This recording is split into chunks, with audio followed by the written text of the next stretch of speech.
Assalamualaikum warahmatullahi wabarakatuh. Salam sejahtera, salam persaudaraan, salam perjuangan, salam Melaka berbau pintar jo bersih. Sagaduri-sagaduri kalian, waalaikum. Cepenya horman yang hawa khaibalikum anamillah syukran. Mararan huaran intura memandai cara tasyahab. Jadi tuan-tuan dan puan-puan, hari ini saya akan membincangkan isu berkaitan dengan masyarakat rumpun Melayu, khususnya di Malaysia ini, menurut pandangan peribadi saya. Pengalaman saya dibesarkan di tanah Melayu, iaitu negara kita Malaysia. Walaupun saya bukan Melayu, bukan asalnya Melayu, ya, saya memang asal keturunannya India, ya. Namun saya ingin maklumkan di sini bahawa saya adalah warga negara Malaysia, ibu dan ayah saya juga warga negara Malaysia. Cuma dari perspektif saya sebagai rakyat Malaysia, dan juga sekarang ni saya Presiden Pertubuhan Masyarakat Sivil Negeri Melaka. Mengapa saya mahu membincangkan isu berkaitan dengan Melayu ini? Kerana saya ingin mengaitkan Melayu dan kepimpinan, Melayu dan politik. Baik, Melayu dan politik tidak dapat kita pisahkan, kerana majoriti rakyat Malaysia ni, kalau kita melihat, ya, struktur populasi masyarakat di Malaysia hampir 68% atau 70%. Ini from my observation, ya. Dia tidaklah satu empirical data, tetapi pandangan dari segi pandangan peribadi saya, hampir 90% ataupun majoriti populasi Malaysia ini adalah melibatkan masyarakat Bumiputera, Semenanjung dan Sabah Sarawak, iaitu khususnya Melayu lah, ya. Kemudiannya kita ada masyarakat kedua, populasi yang agak besar, iaitu Cina dan diikuti India, ya. Ketiga-tiganya warga negara Malaysia, tetapi perbezaannya adalah Bumiputera iaitu didominasi oleh Melayu Semenanjung dan juga Melayu masyarakat Bumiputera Sabah dan Sarawak. Di Sabah dan Sarawak bukannya Melayu majoriti, ya. Di situ ada suku kaum lain, ya, Dayak, ya, adalah Kadazan, ya, Melanau dan sebagainya. Baik, saya ingin berkongsi pandangan berkaitan dengan kepimpinan politik. Kalau kita melihat Malaysia ini, Tuanku Sultan dan Raja-Raja Melayu, memang kita jelas raja-rajanya Melayu, sultannya Melayu, rotation. Kemudiannya kebanyakan menteri besar dan ketua menteri adalah Melayu, ya, Bumiputera. Kita ada di Penang, memang Cina lah, ya. Kita tak ada pun ketua menteri atau menteri besar India ni, tak ada. Okey, mengapa saya sebut? Perlu dijelaskan, ya, komposisi kaum, ya. Dan dari segi pola, kalau kita melihat kepada trend kepimpinan ini, majoritinya Melayu. Dan sekarang ini masyarakat Melayu yang saya mengenali adalah merujuk kepada Perlembagaan Persekutuan, kepada Konstitusi dan juga perlembagaan negeri, atau undang-undang tubuh negeri. Kebanyakan negeri daripada Perlis sampailah ke Melaka dan Sabah Sarawak. Kita melihat bahawa setiap negeri ada perlembagaan negeri masing-masing, ya. Dan di situ kebanyakan undang-undang tubuh negeri ini, undang-undang adat, dia lebih condong kepada kepimpinan Melayu, khususnya raja-raja. Dan kita melihat kepada di situ banyaklah hak keistimewaan kesultanan, raja, Bumiputera, ya, termasuk Sabah Sarawak dan Semenanjung dipertahankan, ya, dengan baik. Dan kita melihat bagaimana longgahnya masyarakat Cina dan India, yang mana hanyalah diberi disebut hak mereka ataupun segala privilege mereka ini, India dan Cina termasuk Melayu, dijamin oleh perlembagaan. Tetapi hak pribumi ini sudah kita lihat solid, memang ada dalam undang-undang tubuh negeri dan perlembagaan negeri termasuk federal. Apa yang cuba saya sampaikan hari ini adalah keresahan, ya, kebimbangan, ketakutan orang Melayu ini, khususnya Bumiputera, adalah apabila masyarakat China atau India menjadi pemimpin dalam federal state local government, ya, dalam mana-mana organisasi yang mana populasinya itu adalah, ya, populationnya itu adalah majoriti Melayu. Yang tidak kira dalam mana-mana organisasi atau kepimpinan, apabila India atau China yang menjadi the head of the department atau ministry, ya, Kementerian Kewangan, Kementerian Pejabat Perdana Menteri, ataupun disebut Kementerian Belia Sukan, Kementerian macam-macam kementerian, ya, ataupun kalaulah katakan Melaka contohnya, ya, kita tahu undang-undang tubuhnya bagaimana, Perlembagaan Negeri Melaka macam mana, tiba-tiba orang Cina menjadi ketua menteri atau India menjadi ketua menteri. Begitu juga di Johor, India atau Cina menjadi ketua menteri. Baik, kita perlu faham, jangan sensitif, ya, jangan terlalu cepat melatah, ya. Dengar baik-baik apa yang saya nak sampaikan. Dalam keadaan ini, kita tahu memang orang Melayu Bumiputera ini, hak privilege Bumiputera ni memang dijaga betul lah daripada dahulu. Memang dah ada dalam perjanjian itu yang kita sebut perlembagaan, sebelum perlembagaan ini diperkasakan, di bawah setelah dibincangkan dengan raja-raja Melayu, kemudiannya dibawa kepada British dan kemudian dibawa balik ke Malaysia atas persetujuan, ya, perlembagaan itu sendiri. Kita melihat Federal Constitution dan semua pihak setujulah, ya. Masyarakat India dan Cina, Melayu dari segi kewarganegaraan, dari segi hak pribumi.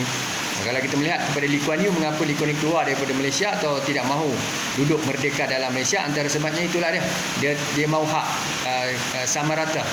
Jadi adakah salah Lee Kuan Yew, adakah salah Tengku Abdul Rahman? Tidak ada, ya. Mana Tengku dengan pilihan Tengku, Lee Kuan Yew dengan pilihan Lee Kuan Yew. Tetapi pada ketika itu sesiapa yang berhijrah ke Singapura, dia ikutlah cara Lee Kuan Yew, ya, kepimpinan Singapura.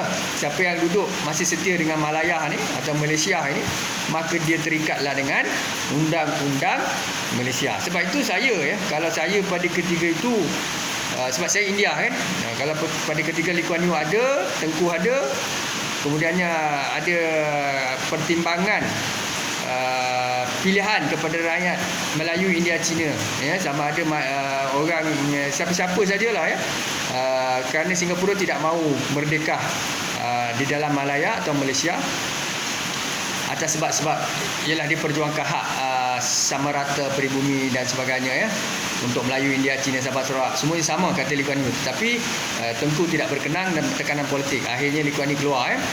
Baik, kalau saya ada pada ketika itu, sudah pastilah saya pun akan keluar ke Singapura. Sebab siapa pun, kalau orang Melayu sendiri pun apabila tidak ada hak, mereka pun tak nak duduk negara yang tak ada hak.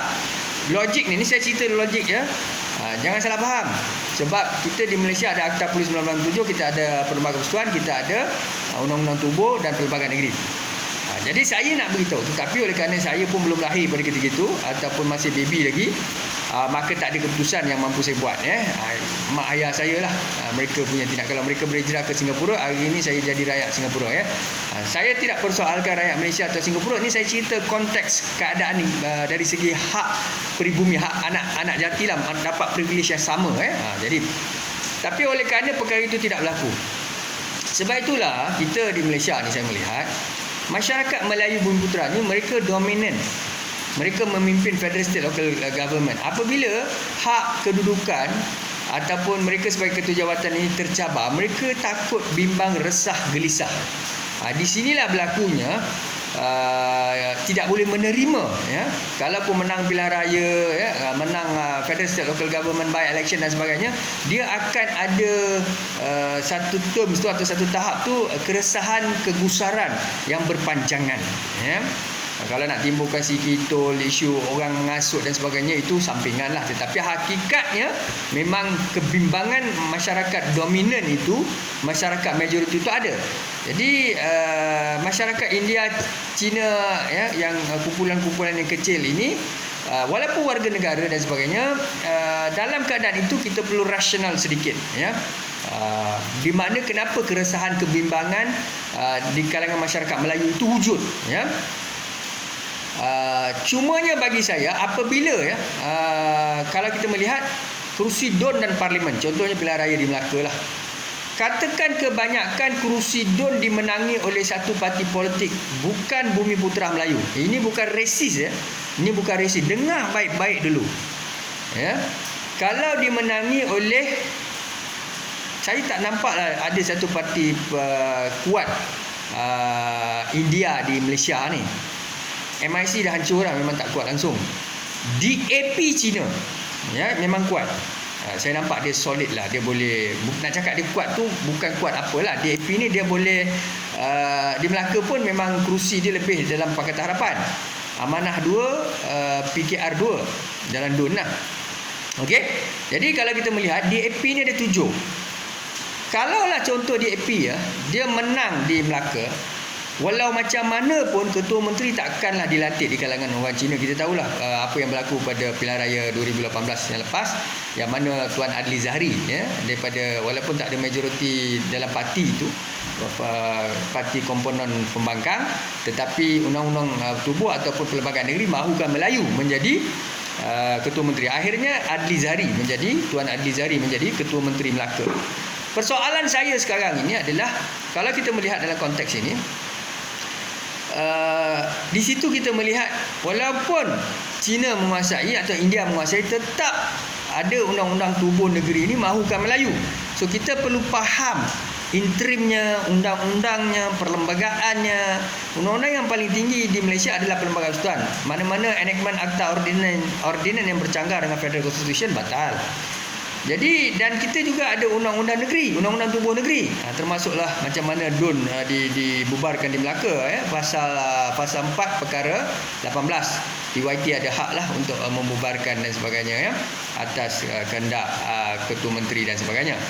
Walaupun kita tahu dari segi di Melaka majoriti 4 DUN bebas, termasuk Pakatan Harapan 11, ya, dia jadi 15. Sedangkan Ketua Menteri Melaka Yang Amat Muhammad Sulaiman Mak Ali hanya ada 11. Itu isu lain. Tapi cuma hari ini saya nak cerita tentang isu kita perlu faham. Jadi apabila adun-adun China atau India terlalu ramai di Melaka lah, ni contoh kita cerita tentang Melaka dulu. Negeri lain pun sama. Ya, adun dan exco ni kebanyakannya India dan China, atau banyak China lah, India pun kurang. Yang saya cakap terus terang, India ni dia tak ada satu parti politik yang kuat, ya. Kalau ada pun memang dah lemah lah, ya. Dulu MIC memang tak boleh pakai lah, ya. Memang terus terang saya kata MIC tak ada siapa nak sokong lah. Memang lemah parti tu sekarang ni, ya. Jadi parti India ni tak ada. Yang ada parti DAP saja ada. Itu pun okey, bayangkan kebanyakan exco kerajaan negeri adalah China. Dia akan mendatangkan kebimbangan kepada pembesar-pembesar Melayu, federal, state, lokal. Federal ni faham tak? Kerajaan Persekutuan, Perdana Menteri pun akan risau, state, negeri pun akan risau, kerajaan tempatan, Majlis Perbandaran Hantuah Jaya pun akan risau. Itu majlis kerajaan tempatan, ya. Kalau kita nak cerita pasal resis lah apa ni, memanglah kalau kita fikir secara objektif dia macam tu.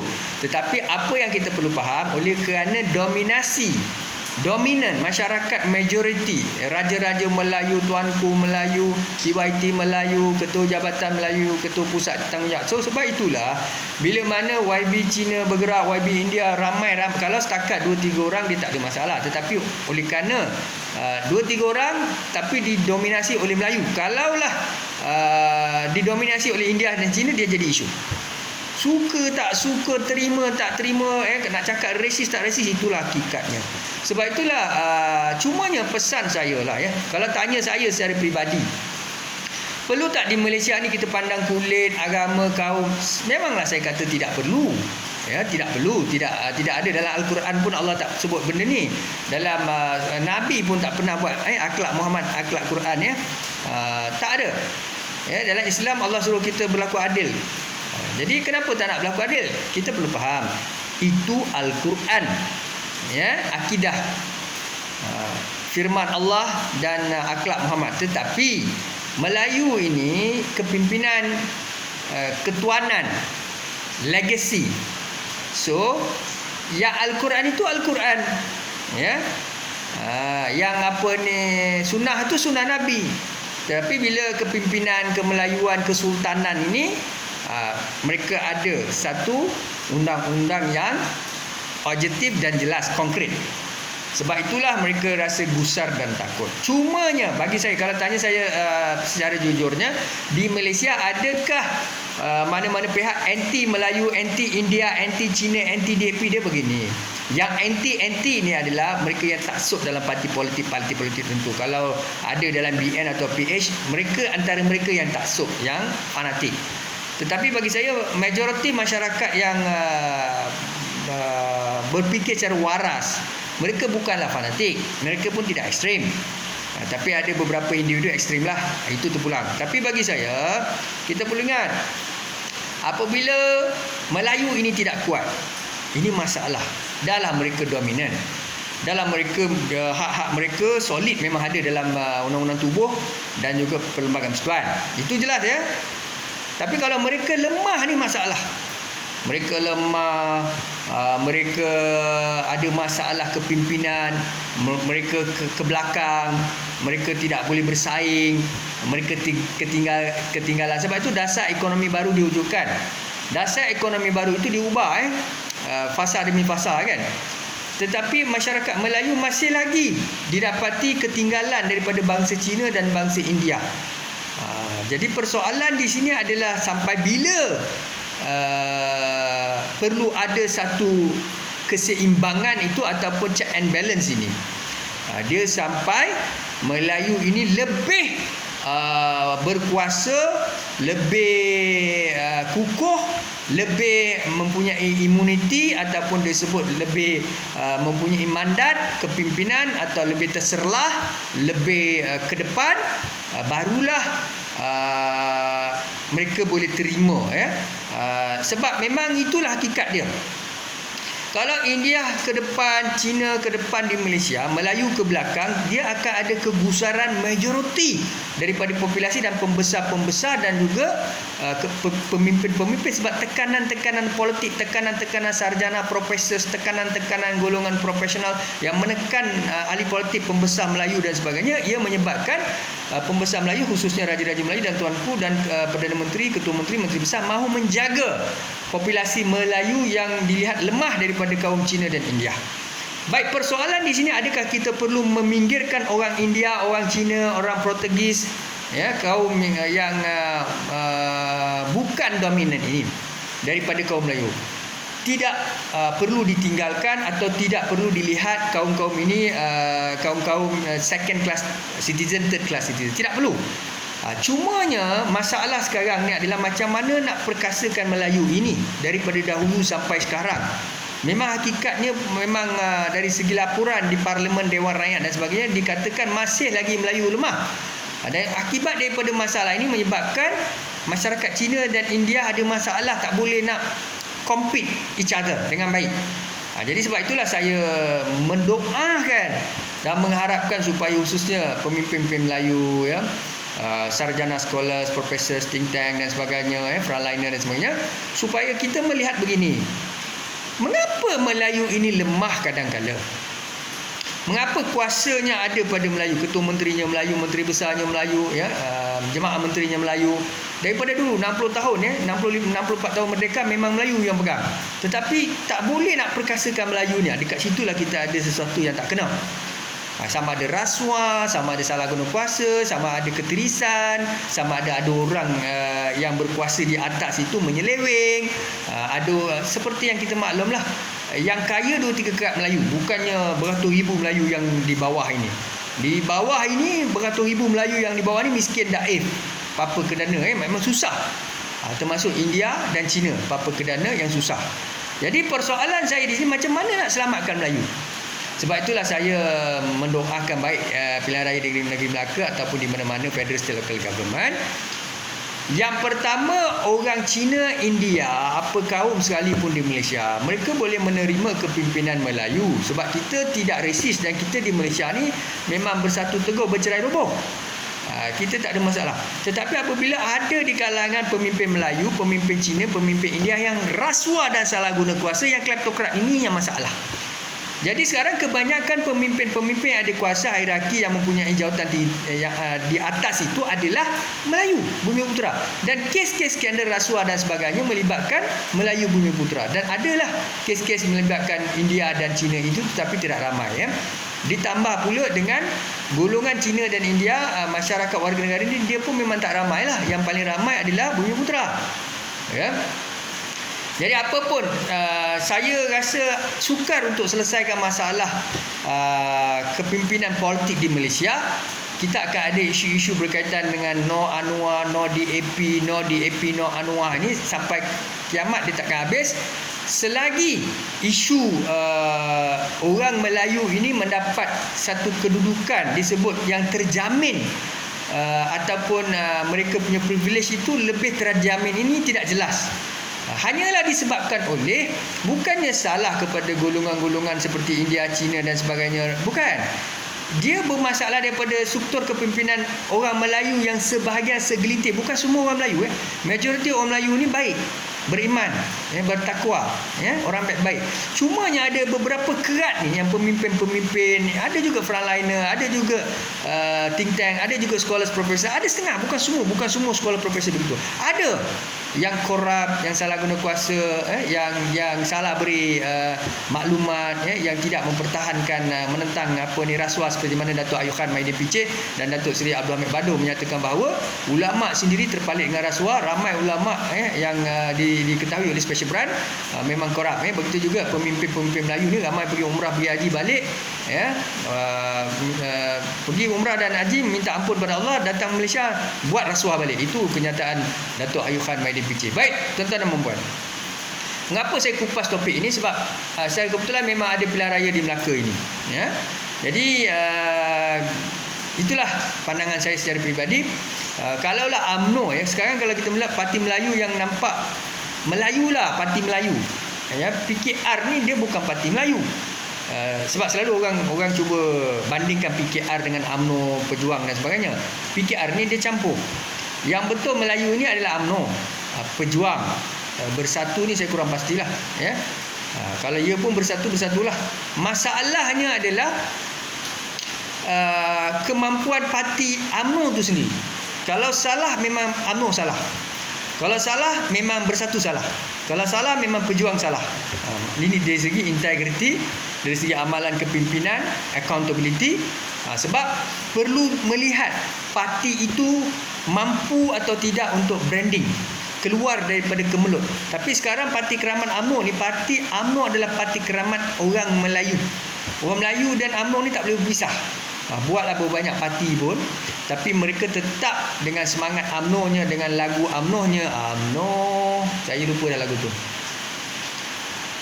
UMNO terus marah untuk rakyat Malaysia, bersatu kita bersatu. Kan, jadi itu, kalau dengar lagu UMNO ni pun orang Melayu dia akan sensitif sikit, dia peka. Ini masalah dia.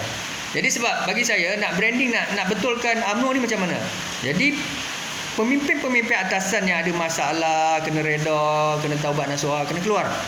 Bagi pemuda-pemuda UMNO, puteri-puteri UMNO, scholars, profesor, siapa-siapa yang think tank yang bersih, berintegriti ni, buat branding balik, jenamakan balik UMNO, membina imej, reputasi dan identiti. Selamatkan parti UMNO ni supaya UMNO bersih di federal, PWTC sampailah ke perhubungan negeri, dan juga pusat. Jadi apabila UMNO diterajui oleh pemimpin-pemimpin, bukan mereka yang korup dan salah guna kuasa, mereka yang telah terpalit dengan imejnya, tergugat dan sebagainya. Kalau pemimpin yang sedia ada, yang atasan yang masih memegang UMNO tak boleh nak tukar dia punya mentaliti, dia punya acuan dan juga isu corruption, rasuah ni tak boleh, susah. Dia kena tukar daripada atas lagi, peringkat atas, pusat, negeri, perhubungan negeri, cawangan, bahagian dan sebagainya. Tapi orang Melayu lah yang masih mengendalikan UMNO itu. Kemudian baru kita akan nampak parti lain pun selamat. Ya, orang India pun okey, orang Cina pun okey, orang Melayu pun okey. Kalau tak, nanti masalah ni tak selesai. Jadi itu pandangan peribadi saya lah. Jadi apabila India dan Cina, katakan saya jadi ahli parlimen atau adun. Tuan-tuan, mana tahu rezeki saya. Rezeki, semua orang ada rezeki. Yang ada di atas tu, yang duduk atas pun, dia pun tak jangka dia menang dalam pilihan raya. Sampai sekarang tak mau turun. Ada yang kerja biasa tapi masuk bertanding PRU 14, itu nasib dia. Rezeki dia lah, rezeki dia. So kalau saya bertanding, katakan saya menang. Baik, saya menang. Saya punya bangsa adalah India. Walaupun saya Islam lah. Saya jadi Perdana Menteri. Majoriti Melayu, scholars, profesor semua Melayu. Apa pandangan mereka terhadap saya? Walaupun mereka boleh terima saya sebab Islamic value tu ada, tetapi lama kelamaan dia ada sentimen-sentimen. Nanti si Kitul masuk dan sebagainya, dia akan asuk sana asuk sini. Dia akan cakap Anwar Fahmi ni walaupun dia Islam, tapi dia bukan Melayu, dia bukan orang kita. Tuan-tuan kena faham lah. Itu berlaku pada saya. Saya pernah jadi ahli UMNO dulu. Sampai satu tahap tu, walaupun saya ada kelebihan kompetensi, karisma, idealisme, saya boleh memimpin dan sebagainya, saya ke hadapan banyak idea, banyak blueprint dan sebagainya, tapi oleh kerana kecemburuan, hasad, dengki, khianat, saya dipertikai. Macam mana Anwar Fahmi boleh jadi ahli UMNO dan duduk di UMNO sebab dia bukan orang kita. Malahan yang paling sarkastik adalah Keling. Itu lagi teruk lah bila saya pernah disebut begitu. Jadi ini masalah dia. Sebab tu saya melihat kalau UMNO tak strong, parti lain semua masalah sebab UMNO ni. Jadi macam mana nak betulkan UMNO? Macam mana nak betulkan Melayu? Macam mana nak betulkan kepimpinan? Saya cakap nak betulkan Melayu itu maksudnya bukan majoriti Melayu. Melayu-Melayu yang korup ni. Korup ni ada pada semua bangsa. India pun ada korup, Cina pun ada korup, Portugis ada korup, Melanau, Kadazan semua ada korup. Tapi oleh kerana Melayu ini dominan di Malaysia. Sebab tu saya kata tuan-tuan, tenang dulu, relax. Fikir secara rasional. Apabila majoriti Melayu ni mereka adalah dalam 10%, 20% korup, jadi masalah. Lepas tu yang korup tu high profile ataupun disebut mereka adalah trending, mereka adalah public figure. Public figure ni mereka pemimpin. Faham ya? Jadi di Malaysia, kalau kita daripada DAP, daripada parti-parti Cina, India, kalau adalah, kalau kita mahu menjadi jemaah menteri, kita mahu jadi ketua menteri, kita nak jadi menteri besar di Penang, tak boleh buat apa lah. Sebab daripada dulu memang Penang dikuasai oleh Cina, DAP, tak boleh buat apa sampai sekarang lah. Itu bukan cerita resis, itu memang sejarahnya macam tu, termasuklah Genting Highland, kita tahulah. Jadi sekarang ini kalau saya jadi menteri adun dan sebagainya, memang orang Melayu tak boleh terima. Ini sebab sekarang ni saya jadi. Kalau saya jadi daripada zaman Penang dulu, pembukaan Pulau Pinang dulu, saya lah yang jadi ketua menteri, keturunan India sampai sekarang lah India. Tapi saya kebetulan Cina.